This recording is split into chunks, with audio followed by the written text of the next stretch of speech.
Oi, moçada, professora Silvia, literatura.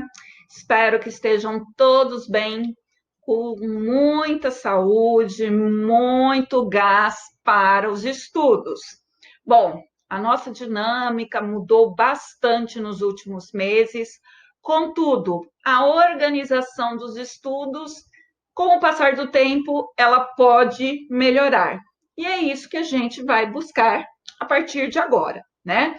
Vocês já viram que a escola tem se preparado e se organizado para melhor, né, passarmos por esse momento tão peculiar para o mundo inteiro. Pois bem, a aula de hoje, então, dando continuidade à segunda geração romântica, a geração de. Gente, eu falei geração romântica, desculpa, é que eu acabei de gravar uma aula do primeiro ano. Dando continuidade, então, à nossa segunda geração modernista, ou geração de 30, a geração da fase da reconstrução, nós vamos falar, então, de Graciliano Ramos, prosa 3. Então, eu fiz algumas alteraçõezinhas aqui, tá? Então, vamos conversar. Em relação às tarefas, gente, aula dada, atividade online executada e tarefa do livro pronta. O dia que não tiver como fazer uma atividade ou que eu verificar que ela extrapole ou seja desnecessária, eu comunico e libero vocês de fazê-la, tá certo? Caso contrário, toda aula é isso. Agora é com você, se tiver 1, 2, 3, é para fazer os 3, atividades para a sala e atividades propostas, tá certo? Então, eu vou começar a fornecer o feedback para vocês. Então, aula dada, tarefa online e tarefa do material apostilado de vocês. Então, vamos agora falar de Graciliano Ramos e a seca e a exclusão. Olha que tudo essa imagem. Deu um trabalho para achar, né? Assim, eu queria algo que fosse bem representativo do tema que nós vamos tratar. Mais do que o conjunto da obra do Graciliano, mas de parte daquilo com que fez com que ele fosse lançado ao estrelato, com que a obra dele fosse reconhecida mundialmente. Então, só relembrando, quando nós falamos, então, da segunda geração modernista, que eu estava chamando de romântica agora mesmo, né? Doidinha. Então, quando nós falamos da segunda geração modernista, também conhecida como geração de 30, também conhecida como fase da reconstrução, né? Nós temos como tema o quê?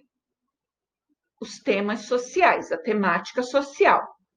Mas por que mesmo que essa fase é conhecida como reconstrução?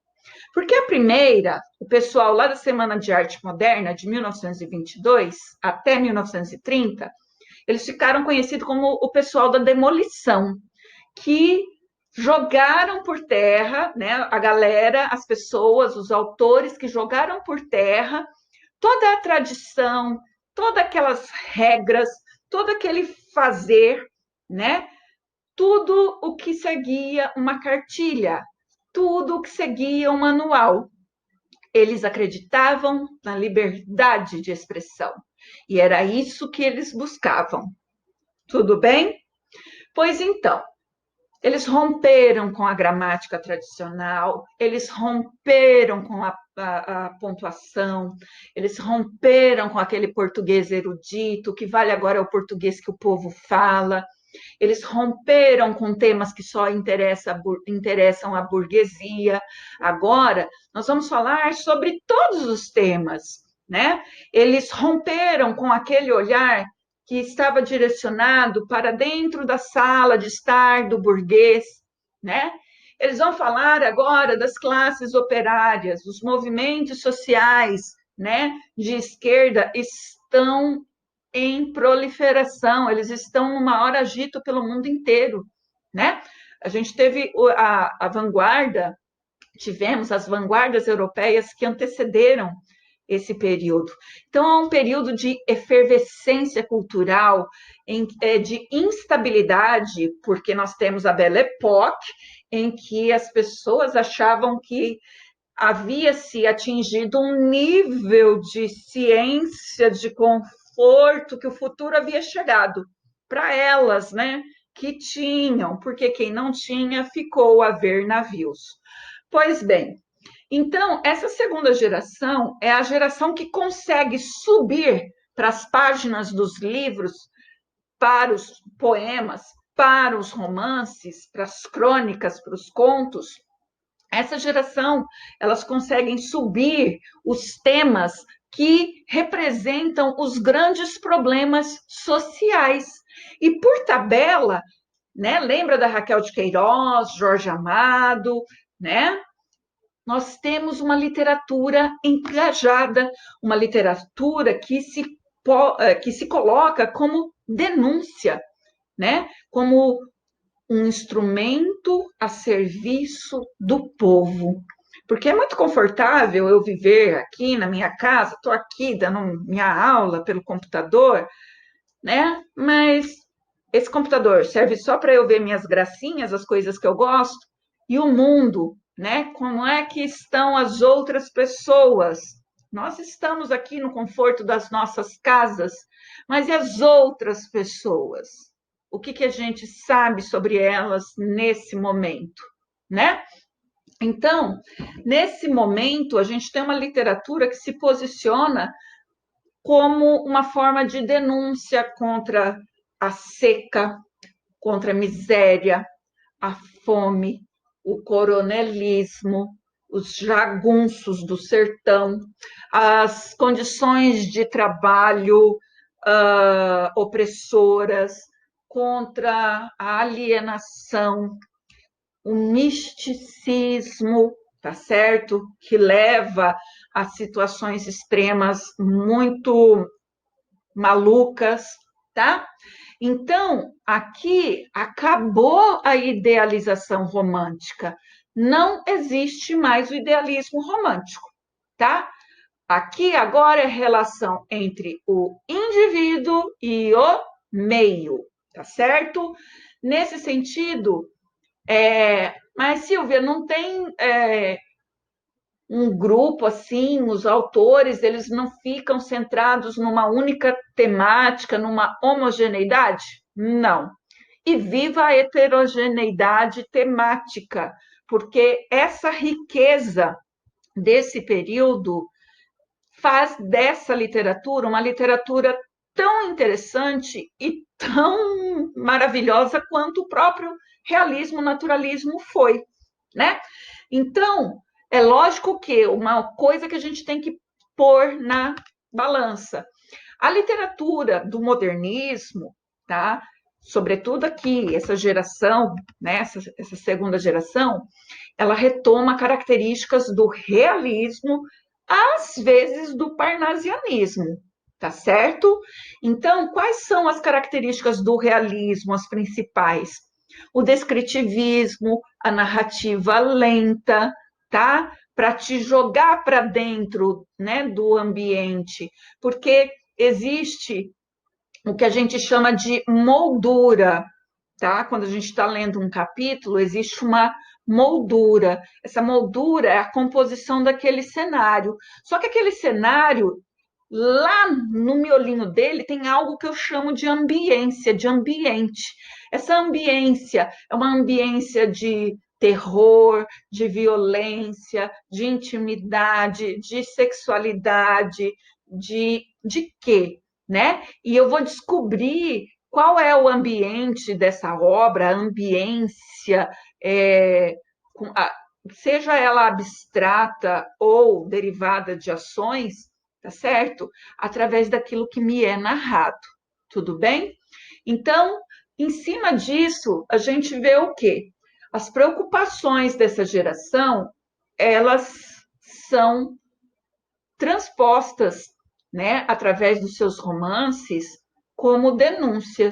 E isso faz com que as obras sejam fiéis, seja na caracterização dos costumes desses povos, dessas pessoas, dessas regiões que eles estão tratando, descrevendo, seja no cenário que está sendo descrito, tá?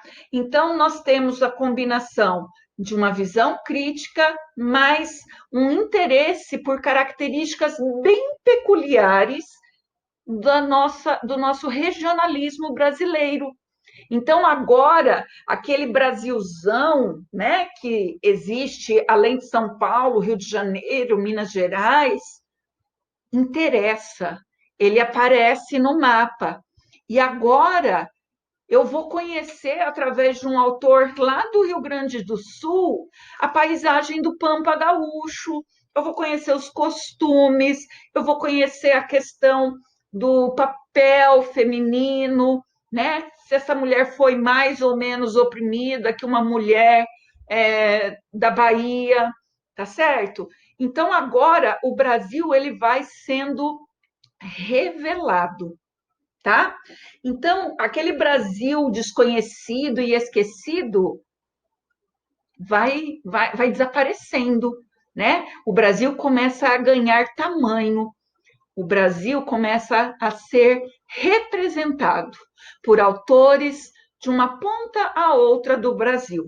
E isso, gente, é o que a gente tem de mais sensacional, uma literatura engajada, de denúncia, que põe todos os cantinhos do Brasil no mapa, tá certo? Talvez a gente vá morrer e a gente pode ler todos os manuais de literatura e não iremos conhecer todos os grandes autores de todas as regiões, de todos os estados do Brasil. Mas lá no interior de um estado qualquer desse Brasilzão de meu Deus, de repente na escola, até por uma questão de incluir no currículo uma literatura regional que represente aquela população, de repente tem um grande autor que não tem visibilidade nacional, mas que representa um povoado, uma gente, né, que se sente representada. Então, é uma literatura de entendimento das condições, desculpa, e das populações locais, tá? Da história das regiões. Então, vamos adelante. Graciliano Ramos, essa coisa linda de ser humano, né? Então, o Graciliano, ele nasceu em Quebrângulo, em Alagoas. Ele não era de uma família abastada, rica, como a maioria dos nossos autores, tá? Contudo, mais velho, depois dele vinham mais 15, tá? Contudo, também, né? Era uma família trabalhadora, honesta, batalhadora. Lá no ano de 1910, a família veio para Palmeira dos Índios, que é uma cidade de referência muito forte na literatura dele. E ali em Palmeira dos Índios, o pai dele abriu um pequeno comércio, tá? Aí, em 1914, acontece dele ir embora para o Rio de Janeiro e ele passa a trabalhar em jornais lá no Rio de Janeiro. Em 1915, ele volta para Palmeira dos Índios. Por que ele volta? Duas irmãs dele faleceram vítimas da peste bubônica. E aí ele foi ficando por lá. Então, lá em Palmeira dos Índios, em 1916, ele se casa com a Maria Augusta e teve 4 filhos com ela. Beleza. 1928, o cara simplesmente vira prefeito de Palmeira dos Índios. Nessa época, ele já estava viúvo da Maria Augusta, tá? Ele se casa com a Heloísa de Medeiros, com quem tem mais 4 filhos. Beleza. Em 1930, ele deixa a prefeitura e vai embora para Maceió.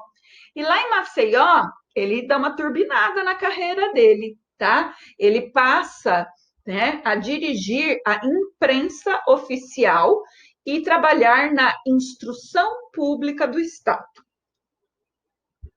Tá? 1933, ele estreia na literatura com o romance Caetés, mas não é esse o romance, né, que é mais significativo, pelo qual ele é internacionalmente conhecido. Qual seria? Nessa mesma época da escrita de Caetés, né, a gente tem então um Graciliano Ramos interagindo com alguns amiguinhos. Com quem? Raquel de Queiroz, Jorge Amado, José Lins do Rego. Então, gente, esse povo do Nordeste é nervoso, só gênio. E eles foram se unindo, se reunindo. Em 1934, vem o romance São Bernardo. Opa! Agora a gente está falando de uma obra muito poderosa dele. Em 1936, nós temos o romance Angústia, também uma obra conhecida. Nesse ano de 1936, ele foi acusado de ser comunista. Ficou 9 meses jogado no fundo de uma cela, tá? Como não se provou nada, foi solto. Tá. Em 1938, então, ele escreve Vidas Secas, a obra-prima das obras-primas. Vocês não estão entendendo o que é isso. Coisa maravilhosa. Em 1953, ele escreveu Memórias do Cárcere, que, né, seria um romance que trata da experiência dele, né, nos porões da ditadura. Tá ok? Então, entre outras coisas, em 1937, ele sai de Maceió, vai para o Rio de Janeiro com a Heloísa e as 4, né, as 4 filhas e as filhas menores deles, e vão morar num quartinho de pensão. Você vê, né? Ele não era herdeiro de nada, ele era um cara trabalhador e muito bom, né? Então, e quando dá ali por 1939, ele acaba, então, se tornando, sendo nomeado, né? Ele não simplesmente, eu vou me tornar, né? Ele foi nomeado inspetor federal de ensino. Tá bom, o que mais? Será que ele era bom? 1945, eis que não acusaram ele lá atrás de ser comunista? Pois bem, me chamaram de comunista. Agora eu vou virar comunista. 1945, então ele ingressa no Partido Comunista do Brasil, tá? 1951, ele é eleito presidente da Associação Brasileira de Escritores. O cara só tá, né, subindo. Em 1952, por conta, né, desse ingresso dele no Partido Comunista, ele viaja para os países socialistas, né? Ele vai conhecer a realidade socialista do leste europeu. E essa experiência da viagem dele, ele publica num livro chamado Viagem, tá? Na realidade, ele publica, não, é publicado após a morte dele, no ano de 1954, tá? Ele falece no ano de 1953, tá? Então, vamos lá. Graciliano Ramos, A Seca e a Exclusão. Bora! Então, nós vamos ver em Graciliano Ramos, tá? Um grande problema sendo representado. Historicamente falando, nós temos o quê? Nós temos o brasileiro sendo vitimado de tempos em tempos por secas históricas que arrasam com a vida de muitos brasileiros, de centenas de milhares, tá? Então, tendo esse contexto da seca, eu estou falando de quê? Eu estou falando de um cenário de exclusão. Eu estou falando de um cenário de ausência de políticas públicas, tá? Lembra lá, né, do fogo morto, do romance lá atrás? As usinas tomam o lugar dos engenhos de açúcar. Então, agora a tecnologia entra, sai o homem no seu fazer artesanal do açúcar, né? Que tem o boi que ajuda a rodar, né? A moenda, e entram os usineiros, certo? Então, pensa, você está falando de uma população, de uma camada da população que é vitimada, é histórico. Esse é um problema que ele tem uma historiazinha só dele, tá? E aí, quando a gente para pensar nisso, tá? A seca. A seca coloca o ser humano na dependência, né, de condições socioambientais muito insanas, sabe? Não poder tomar um banho, não ter água para beber, pegar um cacto para tirar, né? Comer o cacto, comer calango, comer rato, chegar a comer. Já li uma reportagem que tem gente que já comeu urubu. Tá entendendo? Aí você reclama da vida? Certeza que a tua vida tá ruim? Eu, hein? Então, quando a gente fala dessas condições, né, socioambientais para sobrevivência, não tem, não tem. E aí o que acontece? Se eu não tenho condições socioambientais de sobrevivência, eu vou embora. É o êxodo. O êxodo é a palavra-chave para essa pessoa que vive, né? Para essas pessoas. Vamos embora. Vamos para o litoral, vamos para a capital, né? Lembra lá do Romance 15? Que a Conceição encontrou lá, né, os compadres dela num campo de concentração de pessoas que estavam no êxodo, fugindo da seca. Pois bem. Então, esse problema da seca, o pior é isso, né? É você enfrentar um problema que se repete. Vidas secas, trata-se disso. A família, ela está, né? Ela começa, a obra começa e termina, e eles estão nessa busca do Shangri-La, né? Então, são personagens frustradas, porque a terra é infértil, porque ninguém olha por eles. Mas, por incrível que pareça, eles nunca perdem a fé. Eles oram, eles ajoelham, eles rezam. Eles dizem que poderia ser pior. Tá bom para vocês? Então, na obra, o Graciliano ele vai explorar, né, os extremos dessa relação, dessas vítimas da história, né, da nossa seca histórica. Então, é uma obra que trata de vivências. É uma obra em que os seres humanos foram desumanizados. Não porque eles quisessem, mas porque lhes foi tirada a dignidade, porque o básico não lhes foi assegurado, porque não tem ninguém para olhar por eles. Eu não estou falando das entidades abstratas, espirituais. Estou falando aqui, sabe, nesse mundo de meu Deus. O político para quem ele deu o voto, ou para quem ele doou, para quem ele vendeu. É sempre dependendo da caridade e da misericórdia alheia.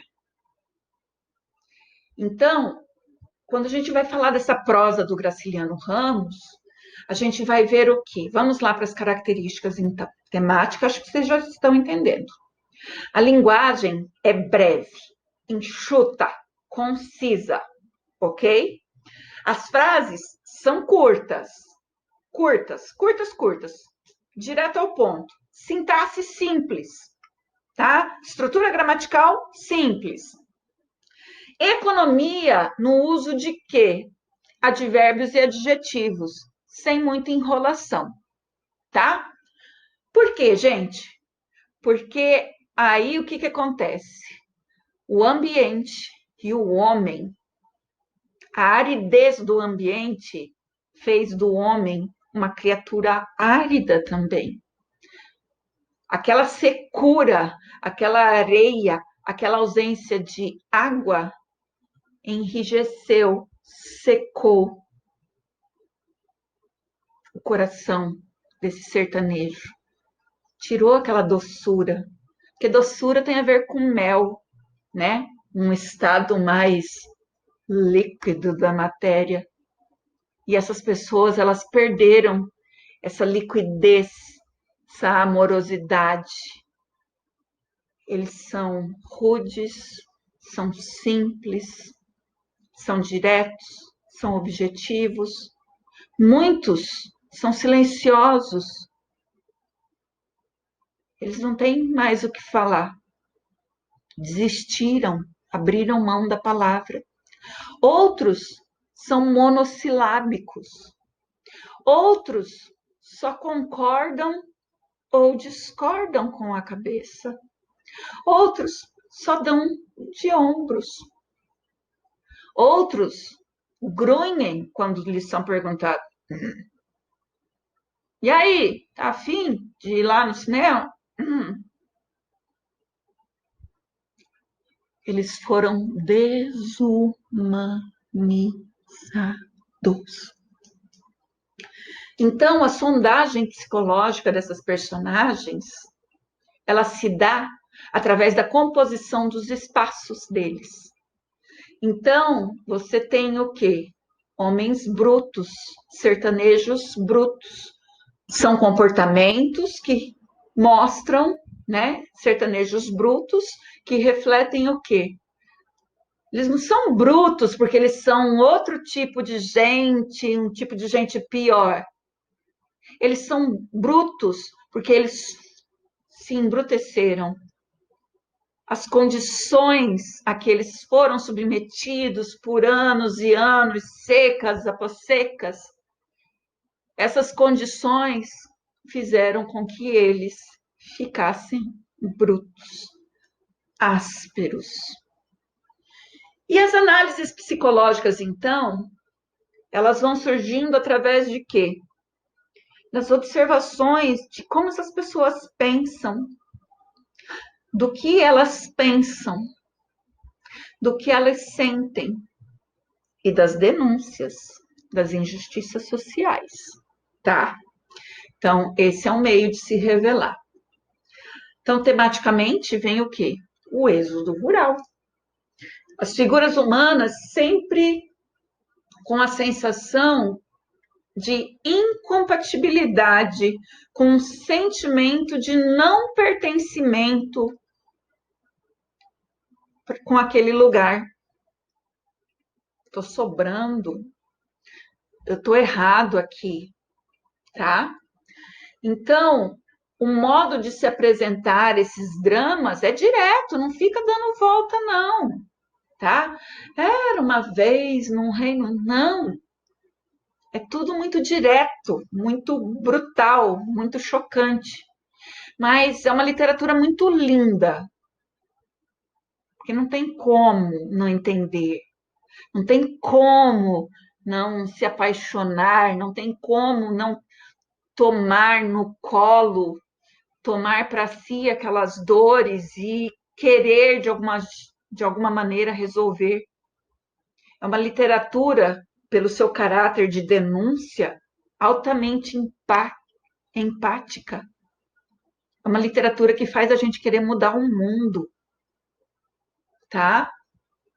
Então, explora-se também nessa literatura, tematicamente, os conflitos do campo e da cidade, tá? Isso aparece ao longo da narrativa. E uma coisa que é mostrada também é que você se sobressair na vida moderna não significa a derrocada na vida no campo, né? Mas contribui para o agravamento dos desequilíbrios sociais. Então, eu vou deixar o sertão, eu vou tentar a vida na cidade, tá? Isso não vai acabar com a vida lá no campo, porque já tá pura derrota lá, né? Tá treva, mas agrava, agrava os desequilíbrios sociais, com certeza. Então vamos lá para São Bernardo. É escrito em primeira pessoa. O que a gente sabe sobre o narrador de primeira pessoa? Esse narrador de primeira pessoa ele tem um tom meio memorialista, não é isso? Então, esse é um livro em que o Paulo Honório, a personagem principal, ele está tentando restabelecer o fio da sua história. Ele está tentando se entender. Ele é um homem rude, rústico, de pouca comunicação, se casou com uma professora, né? Então, a comunicação dele com a esposa é péssima, a relação dele com os empregados é péssimo. É um homem, é um bicho, não é um homem, é um bicho, tá? Então, a busca pela sobrevivência, né, aquele desejo de vencer, ele mesmo constata isso, não sou eu, professora Silvia, que achei. Ele, né, constata que ele embruteceu, que ele virou um bicho, né, que ele destruiu toda a afetividade dele por conta dessa busca insana da sobrevivência, certo? Então, essa dificuldade comunicativa dele advém desse garimpo, né? Buscar a ascensão social, ser alguém, ser um coronel, ser dono, não ser o escravo, não ser o empregado. Então, isso é romance de primeira pessoa, tipo Dom Casmurro e esse, romance de confissão, porque é um romance de memória, né? Então, através dessa memória, ele tenta resgatar o elo perdido. Quem ele é? O homem que ele é hoje, do homem que ele foi para o homem que ele é hoje. Quem é Paulo Honório? Então, a desumanização desse homem, ele, né, dá a entender através da narrativa que vem através desse massacre, dessa realidade dura e sofrida, que faz dele um homem altamente problemático, tá? Então, aqui tem, né, algumas imagens que eu tirei. Tem filme, gente, tá? Vidas Secas, Memórias do Cárcere e São Bernardo viraram filme. Se vocês procurarem aí na internet, vocês vão encontrar, tá? Então, a unidade aí é o seguinte: ele é uma força maior, tá? Ele é uma força maior. Ele vive em função do sentimento de propriedade, tá? A ferocidade dele, a busca por prosperar economicamente, faz dele um bicho insensível. Então, a Madalena, a esposa dele, interpretada por essa atriz, tá? Que eu não me lembro o nome, também nos leva a um outro patamar de uma discussão agora, né, de caráter sociológico até, que é a mudança na estrutura familiar da classe, né, da família tradicional. Por quê? Porque as famílias burguesas, elas tinham toda uma estrutura europeizante, né? Agora, as nossas novas famílias, elas são constituídas por homens brutos, homens rudes, homens bichos, tá? Então, o que mais? A palavra bicho. Atente-se à palavra bicho. A palavra bicho, ela aparece muito nesses romances que se relacionam com essas temáticas da seca, né? Com essa questão do Paulo Honório em São Bernardo, tá? Os romances da questão assim mais urbana é mais em relação à desumanização do cenário, tá? Da vida difícil da seca. Então, essa desumanização tem a ver com essa degradação moral, tá? Que atinge essas pessoas simples do interior nordestino por conta da dificuldade da sobrevivência, tá? Então, agora vamos falar, né, da obra mais fofa. Google Imagens. Eu procurei os nomes, mas eu não sei os artistas. Então, achei essa imagem que representaria, né? Fabiano, sim, a Vitória, o menino mais velho, o menino mais novo. Tá faltando só a cachorrinha baleia. Aqui temos outras imagens. Gente, isso aqui é Brasil, tá? Isso é o nosso Brasil. Você nunca viu, né? Essas pessoas. Se você nunca assistiu filmes que retratam essa realidade, vocês têm que assistir. Que não tem como você ir para um vestibular, fazer uma redação, só imaginando, ou só vendo, sabe? Você precisa criar um banco de imagens.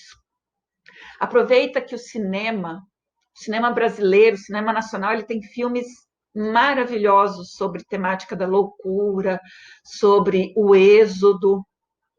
Assistam, tá? Assistam. Vocês não vão se arrepender. Vidas Secas, então, publicado em 1938, vai tratar, então, da migração, né? De uma família de retirantes, daí, né? Os retirantes, em busca de um lugar onde eles possam sobreviver, né? Fugindo sempre da famosa seca nordestina. Então, nós temos o Fabiano, que seria o pai, um homem bruto, rude, né? Não porque ele seja uma pessoa sem coração, mas pelas circunstâncias, tá? Assim, a Vitória, uma mulher prudente, tem um quê de sensatez,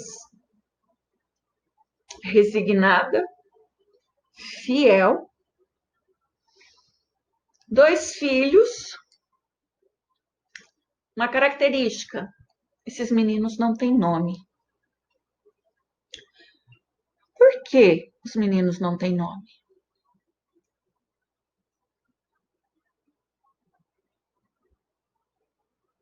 É um jeito de demonstrar a anulação social que esses seres humanos passam. Menino, menino, chama o menino mais velho, chama o menino mais moço, chama o caçula, chama não sei o quê. As pessoas, elas vão sendo anuladas socialmente. Elas perdem o direito à identidade. Para quê? Raimundo, José, Severino, mais um Severino, mais um José. Então, essa anulação dessas personagens mostra a condição subhumana e a invisibilidade dessas pessoas na nossa sociedade. A cachorra-baleia, que aparece na obra, ela segue, né, a família, estrada fora, sempre caçando, ajudando a caçar calango, ajudando nas caças, né? E assim, é interessante porque ela acha, sei lá, um calango, ela não devora. Ela mata ali o calango e espera o dono vir pegar o calango e servir a família. Se sobrar um pedacinho para ela, né? E aí nós temos uma característica. Com os humanos acontece a zoomorfização. Com a baleia acontece a animização, a humanização. Tem gente que chega a dizer que a cachorra-baleia é a personagem mais humana da obra inteira. Vocês acreditam? Então, enquanto essas pessoas vão se bestializando, se tornando rudes, secas, áridas, né? Em busca dessa migração, essa obra ela acaba por se tornar circular. Por quê? O capítulo de abertura e o de encerramento, tá? O capítulo de abertura e o de encerramento, as personagens estão na mesma situação. O que serve simplesmente para bater o martelo, para reforçar que não existe a menor possibilidade de se superar essa miséria. Se tivesse, o autor teria dado um outro destino para elas. Então, uma outra característica, as personagens elas são apresentadas uma a uma, tá? Então, o fato delas não serem apresentadas interagindo entre si, né? Se tem um capítulo, sim, a Vitória, outro Fabiano, outro Baleia, isso faz o esgarçamento das relações desses indivíduos, tá? Gente, isso é muito triste. É o único romance dele em terceira pessoa. Não foi planejado, né? Era para ser um livro de contos. Acabou acontecendo outra coisa, tá? Então, são indivíduos que não conseguem se comunicar, diálogos são raros, é a história do desencontro. As palavras, as frases são sempre ásperas, rudes, agressivas, insultos. Se a terra é seca, eles são mais secos ainda. Daí o título Vidas Secas. Já falei, né? Frases enxutas, estrutura gramatical simples, períodos simples, frases curtas. O Graciliano, nesse romance, ele é bem contido, né? Ele não é muito eloquente, não. Enfim, era isso, criançada. Então, esses 3 títulos que estão em destaque, São Bernardo, Vidas Secas e Memórias do Cárcere, de todas as obras dele, são os títulos que vocês encontram filmes. A Terra dos Meninos Pelados é uma obra infantil que ele produziu, tá? E, enfim, leiam, façam os exercícios e enviem para mim via e-mail, como sempre, tá certo? Qualquer dúvida, pode mandar recadinho no WhatsApp, por e-mail, assim que eu puder, assim que eu visualizar e eu tiver um tempinho, eu respondo. Beijo. Por hoje é só. Tchau, tchau.